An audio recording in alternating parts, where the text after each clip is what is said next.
Hello lovely buddies, तो welcome back. ये इस टॉमी के उर्दू हिंदी एक्सप्लेनेशन का थर्ड पार्ट है। तो सेकंड एपिसोड के लास्ट पर हमने देखा कि बिली जे स्पोर्ट्स बार में चली जाती है, वो वहाँ पर जे को मिलने जाती है। तो इस एपिसोड के स्टार्ट में हम देखते हैं कि सामने एंडोय के इशारा करने पे वो सामने खड़े जे के पास चली जाती है, जो कि गर्ल्स में बिजी खड़ा होता है। उसके बार बार बुलाने पर जब उसकी तरफ देखता है तो उसे पहले ही क्लियर करती है, ज्यादा उछलने की जरूरत नहीं, मैं तुम्हारे लिए यहाँ नहीं आई हूँ। इधर ईथन भी एंडोय के साथ बिल्ली को जैसे बात करते देख लेता है। वो उससे मारिको से दूर रहने का बोल रही थी कि उसने अच्छे से बात कर ली तो ज्यादा हुआ में न उछले, मगर वो तो अनजान बन रहा था, उसे याद ही नहीं था। तो पूछती है कि उसकी पिटारी में इतनी सारी गर्ल्स हैं क्या जो उसे याद नहीं है, उसे याद दिलाती है। मारिको वही क्यूट सी अच्छी शेफ, तो उसे याद आता है, अच्छा वो फूड स्कूल वाली, और विश्वास नहीं आता वो तुम्हारी कजन है क्या। तब ईथन आकर इसे बार में वेलकम करता है और उसके वहाँ आने की वजह पूछता है, तो उसे बताती है कुछ नहीं, तुम्हारे फ्रेंड को अपनी कजन से दूर रहने का बोलने आई हूँ। जी आगे से फुल मस्ती में बोलता है,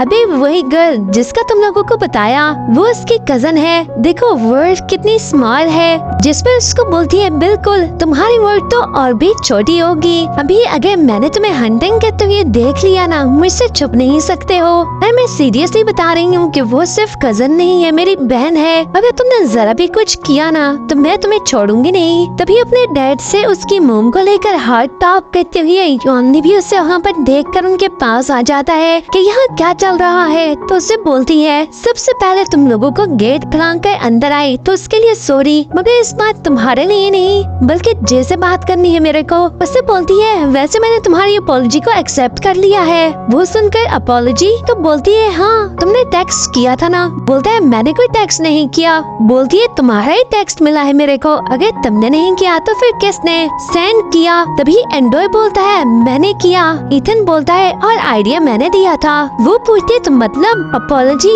इसने नहीं की। तो यॉन भी बोलता है नो। तो उन दोनों को बोलती है, अच्छा तो तुम लोगों ने फिर से प्रैंक खेला मेरे साथ, और इस मिस्टर ने कोई सॉरी वॉरी नहीं किया मेरे को, इतना मुश्किल है क्या इसके लिए। ईथन उसे मनाने की कोशिश करता है कि एक्चुअल में वो सॉरी करना चाहता है मगर उसे शब्द ही नहीं मिल रहे हैं। तो बोलती है, पबल समझा है क्या, ये सब तुम लोगों के हद दिमाग की बातें हैं, ताकि ऐसे में मैं कोई यहाँ पर सीन न क्रिएट करूँ। तो कंग्रेचुलेशन, क्या बढ़िया एक्टिंग थी तुम लोगों की। वो इसे फिर से सॉरी करने लगते हैं। योन ली से वहाँ से चले जाने का बोलता है तो सबकी तरफ गौर से देखकर वहाँ से चली जाती है, पर इतनी भी गई गुजरी नहीं थी कि 3 बार बेइज्जती पर भी आराम से चली जाती। वहाँ कुछ गर्ल्स को गार्ड्स अंदर नहीं आने दे रहे थे, तो गार्ड को बोलती है, योना से भेजा है कि सबको अंदर आने दो।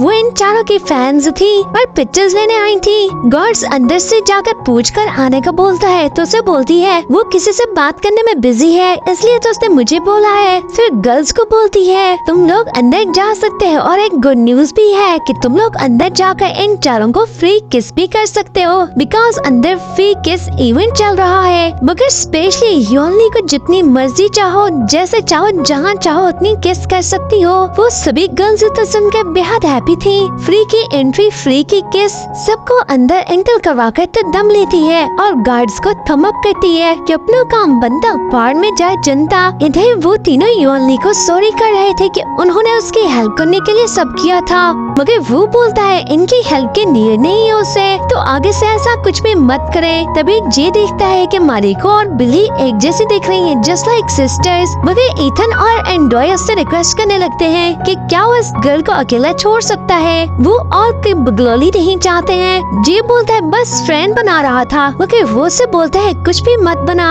तभी इनको फ्री की देख समझकर सभी गर्ल्स प्रसाद पर टूट पड़ती हैं। इनको कुछ समझ में नहीं आ रहा था। फिर इन गर्ल्स को इनके चुम्मे लेते देखकर योनली को गुस्सा आता है कि सब चल क्या रहा है, ये मुखिया कहाँ से आई है। वो गर्ल्स बताती है, गेट पर इनको किसी गर्ल ने बोला कि यहाँ पर फ्री किस दे रहे हो तुम लोग। तभी योनली पीछे मुड़कर देखते है, इसके डैड सब देख चुके थे। तभी ये चारों भी उनके सामने शर्मिंदा थे। वो इनको दूर से देखकर बोलती है, अच्छा तो बड़ा गुस्सा आ रहा है मिस्टर सरियल को अपनी बारी पर, अब जरूर अपना लेसन तो सीख लिया होगा, इसका मिशन पॉसिबल हो चुका था। फिर तभी योनी अपने डैड को समझाने लगता है कि सब सिर्फ प्रैंक था, मगर उसके डैड बोलते हैं वो यहाँ का मैनेजर है ना, तो क्या ऐसे सिचुएशन को हैंडल करेगा आगे से। अभी तो थैंक गॉड कि वो अपने फ्रेंड्स को यहाँ नहीं लाए, वरना इनको और कितनी ज्यादा शर्मिंदगी उठाना पड़ती। इस तरह तो उसने बिजनेस चला लिया।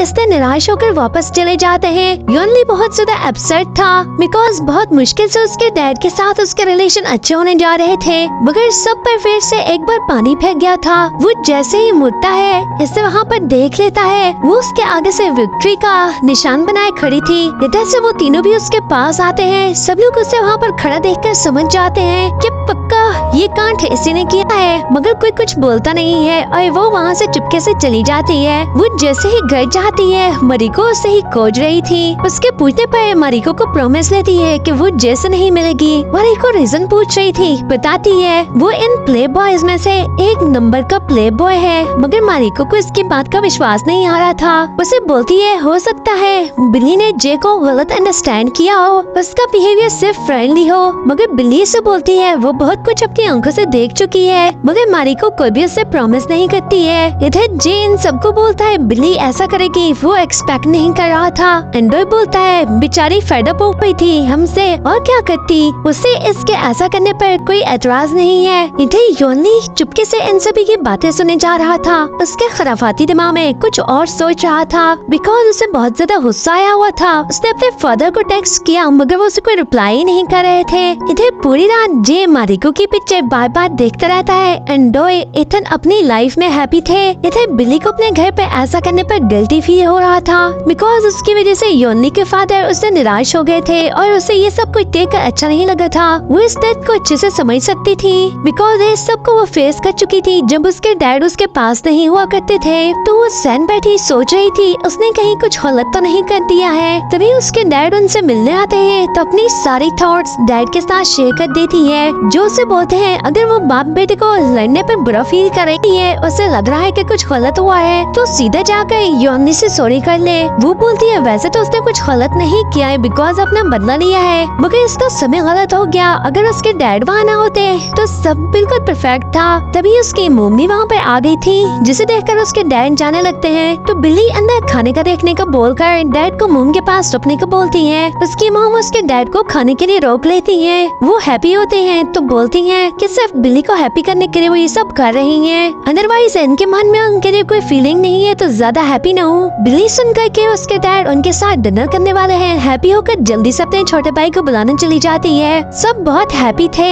8 इयर्स के बाद वो सब फैमिली की तरह एक बार फिर से इकट्ठे बैठने वाले थे। इस सारे मोमेंट्स को देखकर बात को रोना आ जाता है कि वो अपने डैड को हर रोज यहाँ पे अपने साथ देखना चाहता है, मगर इनकी मोम बोलती है वो सब इनके लिए कर रही है, अदरवाइज इनको अभी भी मिस्टर विल्टन के साथ बहुत सारे इश्यूज को सॉल्व करना है, तो वो लोग इनको कुछ भी करने के लिए फोर्स न करें। आहिस्ता आहिस्ता सब ठीक होगा। बिल्ली खाने से पहले सबकी फैमिली फोटो लेती है, फिर दोनों जानबूझकर डैड और मोम को क्लोज करके खड़ा होते हैं। इधर इन सबको अपने घर से हैप्पी देखकर मिस सूसी का मुंह सड़ा जला हुआ खड़ा था। उन्हें काफी गुस्सा आ रहा था कि मिस एमिलिया ने इनकी बात क्यों नहीं मानी। वो एक बार फिर से अपने हस्बैंड को चांस क्यों देने जा रही हैं? बिकॉज उनके मुताबिक इनके हस्बैंड यानी कि मिस्टर विल्टन मिस एमिलिया को पहले भी 2 बार छोड़कर जा चुके थे। पर मिस सूसी को फिर मजीद गुस्सा तब आता है जब इनकी मेड इनके हस्बैंड की कुछ पुरानी फोटोज लेकर आती है तो उसे बाहर जाकर कचरे में फौरन फेंकने को बोलती है। इधर सब लोग भूल में थे। वो तीनों नोट करते हैं योनी सैड है। उनको लगता है अपने डैड को लेकर कुछ सोच रहा है फिर से कि उन्होंने उसे रिप्लाई नहीं किया है, मगर उनको बताता है कि वो बिल्ली के बारे में सोच रहा है कि हर बार वो इससे सॉरी के लिए बोलती रहती है ना, मगर इस बार उसकी गलती है और उसने अभी तक उसे एक शब्द भी नहीं बोला है। बिल्ली की डैड खाना खाने के बाद जाते हुए उसे याद दिलाते हैं कि वो डायरेक्ट जाकर योनी से सॉरी करे बिकॉज गर्ल्स को हमेशा डायरेक्ट चीजें ही अच्छी लगती हैं। वो उनको गुड बाय बोलकर अपनी जॉब का कहकर निकल जाती है, पर बिल्ली जॉब पर जाने से पहले स्पोर्ट्स बार में जाती है तो बड़ी हिम्मत इकट्ठी करके उनके पास अंदर जाती है। एंडोय और जे खेल रहे थे, उसे देखकर जे को लगता है फिर फाइट करने आई है, मगर बताती है वो यहाँ अपॉलॉजी करने आई है। इधर ईथन योनी के साथ वहाँ पर आते हुए बोलता है वो भी इससे उस सब के लिए सॉरी करते हैं। वो इनकी अपॉलॉजी को एक्सेप्ट करने का बोलती है, मगर योनी अभी भी रूड था। ईथन को बोलता है वो सॉरी क्यों कर रहा है, इसने वैसा इनकी ओपनिंग को खराब कर दिया था, पर इसकी कोई बात सुनना नहीं चाहता था कि उसे इसकी अपॉलॉजी की नीड नहीं है। बिल्ली उसे समझाने लगती है कि मेरे सब करने का पर्पस तुम्हारे डैड से फाइट करवाना नहीं था, मुझे पता नहीं था कि वो यहाँ पर है। पर उसकी कोई भी बात सुने बिना उसे सीधे तरीके से यहाँ से चली जाए। ये बोलता है मगर वो उसके पीछे पीछे जाकर चीफ तो ये बोलती है ओके मैंने सॉरी करना था कर दिया, मगर तुम ओवर रिएक्ट बिहेव कर रहे हो, तुम एक्सेप्ट करो या ना करो अब तुम्हारी मर्जी। वो उसको बोलता है बोल चुकी हो, तो हाथ में पकड़ी इसकी बॉल सामने थ्रो करती है कि ये लो अपनी बॉल, मगर वो सीधे जाकर सामने $5000 की वर्थ की किसी फेमस पर्सनालिटी की साइन की हुई टी शर्ट को लगती है, जिसके साथ पड़ी कुछ वाइन्स की बॉटल्स टूटकर उसके ऊपर गिरती हैं। इधर ये सब कांड देखकर सबकी आंखें निकल आई थी बाहर। वो खुद भी काफी शॉक में थी बिकॉज वो टी शर्ट एथन के फादर के एसेट्स में से थी। जॉनी उससे बोलता है हमारे लिए मैस क्रिएट करने के अलावा तुम्हारा और कोई काम नहीं है क्या? तुम्हें मालूम भी है कि जैसी कलेक्टर आइटम में से है, इसकी कीमत जानती हो। जब जैसे उसे $5000 पता चलते हैं तो ऊपर से सुनकर बिगड़ती है कि तुम रिच लोगों के शौक भी ना इतने निराले क्यों होते, इतने पैसे इस पर बर्बाद करने की क्या नीड थी? न जाने कितनी फैमिलीज को इससे खाना खिला सकते थे तुम लोग। मगर एथन जब बताता है उसके डैड से उसे मिली थी तो फौरन से उसे सॉरी कर लेती है, मगर योनी इसको बोलता है बस इतना ही, क्या तुम्हारी सॉरी $5000 की कीमत पूरा कर सकती है? और फिर इसको फौरन से 3 लाख पिनोई पे करने को बोलता है, जो कि काफी बड़ी अमाउंट होती है। तो उसे बोलता है अगर पे नहीं कर सकती हो तो फिर पुलिस स्टेशन चलते हैं। पुलिस की धमकी से डरकर उसे पैसे पे करने के लिए मान जाती है कि उसके अकाउंट में डिपॉजिट करवा देगी, पर कौन से पैसे और कहां से आएंगे इसे खुद भी पता नहीं था, बिकॉज वापस जाकर उसे पता चलता है इनकी कंपनी बैंक करप्ट हो चुकी है, जॉब जा चुकी है और पिछली सैलरीज भी नहीं मिलेंगी। इसे सुनकर तो सबके होश उड़े हुए थे कि अब वो क्या करेंगे। एथन को जोशी के साथ साइड बैठे देखकर जे से बोलता है कम से कम बिली इसके पे तो करेगी। वो बोलता है उसे पैसों की नीड नहीं है, ये उसके डैड की मेमोरी है, वो इसी पर हैप्पी है कि स्टैन के साथ ही सही, पर मेरे पास तो है स्टिल। पर बिली को कॉल करके बोलता है कि मना कर दूंगा, उसे पैसे देने की नीड नहीं है। मगर योनी और जे बोलते हैं उसका दोष है तो वो पे करेगी। एंडोय पूछता है पर वो इतने सारे पैसे लाएगी कहाँ से? ऑफ कोर्स उसके पास पैसे नहीं है, तभी तो जॉब खोज रही थी। इधर बिली को सारी रात सोचते रहने के बाद भी कुछ समझ नहीं आ रहा था कि पैसे लेगी कहाँ से। उसके पास कुल मिलाकर भी फिलहाल 9000 रुपये बन रहे थे। मॉर्निंग में फिर से इनके पास जाती है। एंडोय एथन से बात करना स्टार्ट ही करती है कि मिस्टर क्रूज आकर पूछते हैं उसने पैसे डिपॉजिट करवा दिए हैं क्या? बताती है वो इस बारे में ही तो बात करने आई है। वो बोलता है मतलब तुम पे नहीं कर सकती हो? जिस पर वो बोलती है बिल्कुल नहीं कर सकती हूँ, मगर इंस्टॉलमेंट में 5000 रुपये पर मंथ। वो इनकार कर देता है, हमारा ऐसा कोई एग्रीमेंट नहीं हुआ है। बोलती है सॉरी टू से दैट, मगर तुम्हारी तरह रिच पैदा नहीं हुई हूँ ना, और मेरी जॉब भी चली गई है तो मैं ऐसे ही अफोर्ड कर सकती हूँ। एथन इनको लड़ते देख कर तो बोलता है उसे पे करने की नीड नहीं है, वो इससे पेमेंट नहीं लेना चाहता था। मगर बिली को अपनी गलती का अंदाजा था और गिल्टी भी थी, तो उसे बस एक बार पे नहीं कर पाएगी ऐसा बोलती है, मगर करेगी जरूर। योनी इसे पकड़कर फिर से पुलिस स्टेशन ले जाने लगता है तो उसे बोलती है मैं एक्सप्लेन कर रही हूँ ना। तभी जेन को बोलता है इस सब का इसके पास एक और सोल्यूशन है कि वो डेट चुकाने के लिए यहाँ पे इनके साथ काम कर सकती है। बिली को आइडिया अच्छा लगता है, मगर योनी फिर से नो की टांग अड़ाता है बीच में। जे फिर एथन और एंडर को पूछता है, इनको कोई इशू नहीं था, इवन आइडिया अच्छा लगा था सबको, मगर योनी नहीं मान रहा था। जे उससे बोलता है ब्रो कुछ नहीं हो सकता है, मेजॉरिटी इज अथॉरिटी, 3 वर्सेस 1 का सीन है। वो योनी को चलाने के लिए आंखों में आंखें डालकर जॉब एक्सेप्ट कर लेती है। वो नोनो के साथ उसे घूरता रहता है, फिर सबको अलग ले जाकर पूछता है वो बिली को यहाँ क्यों लाने वाले हैं। सब रीजन देते हैं, पहले इनका फॉल्ट की वजह से इसकी जॉब चलेगी और अब वो यहाँ पर जॉब करेगी तो तभी इनका डेट चुका पाएगी। वो सुनकर फिर से नो बोलता है, जिस पर ईथन और जे एंडोय से पूछते हैं कि ऐसे तो कोई प्रॉब्लम नहीं थी, मगर एंडोय पूछता है वो यहाँ पर काम क्या करेगी, किस किस्म का काम देंगे। फिर सब डिसाइड करके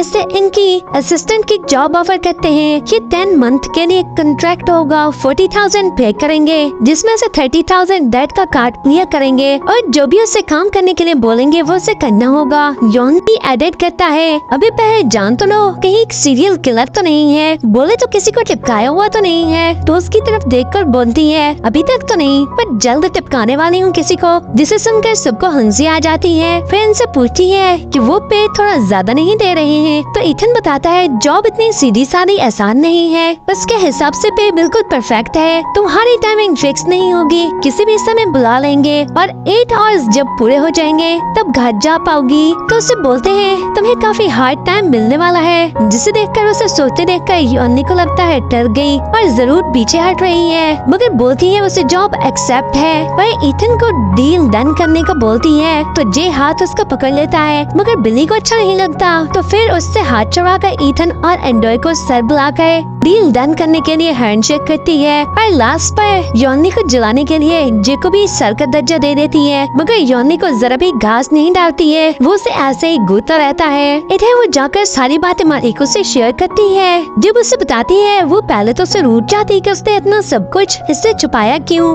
बोलती है छुपाया नहीं, बस खुद को जेल जाने से बचाया है। फिर मारिको इसको बोलती है अगर वो चाहे तो जे से बात करके इसका डेट कम करवा सकती है। वो इसे जे से बात करने के लिए मना कर देती है कि वो कम करने के बजाय इंटरेस्ट और बढ़ा देगा, इसे फेस लेने के देने पड़ जाएंगे। मारिको उससे बोलती है वो जे को इसलिए लाइक नहीं करती है ना कि वो इंडियन है, मगर बिली बोलती है उसे इंडियन से प्रॉब्लम नहीं है, इसे पता है सब ऐसे नहीं होते हैं। वो कुछ अच्छे लोगों को भी जानती है पर इसे असल में जे से प्रॉब्लम है और खासकर उसकी हरकतों से। फिर मारिको बोलती है तो अपनी मोम से कहकर उसे पैसे दिलवा देगी, उसकी हेयर कट देगी, मगर बिली से सख्ती से मना कर देती है कि आंटी को किसी सूरत ये पता नहीं चलना चाहिए, बिकॉज अगर मिस सूसी को पता चल गया तो डायरेक्ट उसकी मोम को भी मालूम पड़ जाएगा। तो अभी मैंने घर में बता नहीं रखा है, सब पहले ही काफी वरीड है। तो मारिको से प्रॉमिस लेने लगती है कि बस बारे में किसी को भी कुछ नहीं बताएगी। घर जाकर देखती है इसके मोम डैड साथ थे, तो उसे लगता है कि अगर वो इनको अपने बारे में जॉब करने का बताएगी तो इसके मोम को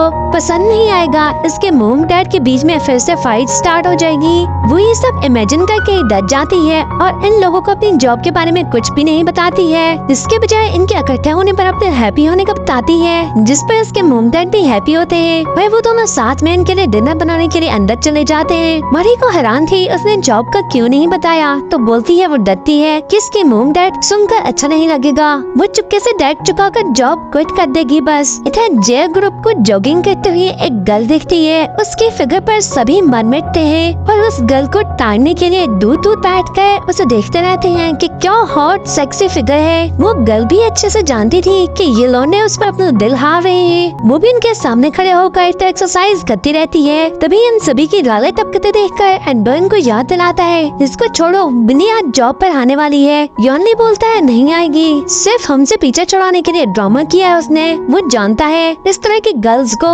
एंडोइन उसे बैट लगाता है कि वो जरूर आएगी। इधर बिली जब ग्रीटा को बताती है वो उसके लिए हैप्पी थी कि इसे 4 हैंडसम बॉयज के साथ काम का चांस मिल रहा है, न कि इसकी तरह से किसी की बेबी स्टिंग करनी पड़ेगी। बिली का मन नहीं कर रहा था जॉब पर जाने का, मगर ग्रीटा उसे मनाती है कि क्या पता 3 मंथ के बाद वो देखे तो इनमें से किसी एक बॉय के साथ हो। बिली उसको बोलती है ऐसा कुछ होना इम्पॉसिबल है, पर ग्रीटा बोलती है कुछ तो चक्कर है दया, दान में कोई न कोई तुपकाला है। वो बार बार इनसे चकरा रही है। फिर ग्रीटा उसे गुड बाय बोलकर किसी दूसरी सिटी चली जाती है। बिली बार पर चली जाती है, वहाँ कोई नहीं होता है, सिर्फ क्लीनिंग करने वाला बॉय मिलता है जो उसे कस्टमर समझकर बार के क्लोज होने को बताता है। तो वो बताती है कि वो यहाँ पर जैसे मिलने आई है, उन्होंने उसे बुलाया है वहाँ पर फिर इसी के साथ 3rd एपिसोड का यहीं पर एंड हो जाता है। नेक्स्ट पार्ट को हम यहीं से स्टार्ट करेंगे। अगर आप लोगों को स्टोरी यहाँ तक अच्छी लगी हो तो वीडियो को थम अप कर दीजिएगा। इस स्टोरी के एंड तक बने रहने के लिए और मजीद ड्रामास की एक्सप्लेनेशन जानने के लिए चैनल को भी सब्सक्राइब कर देना। आप सबकी इस मोटिवेशन से मैं जल्द से जल्द इस स्टोरी को आपके लिए फिनिश कर पाऊंगी। Thanks for watching.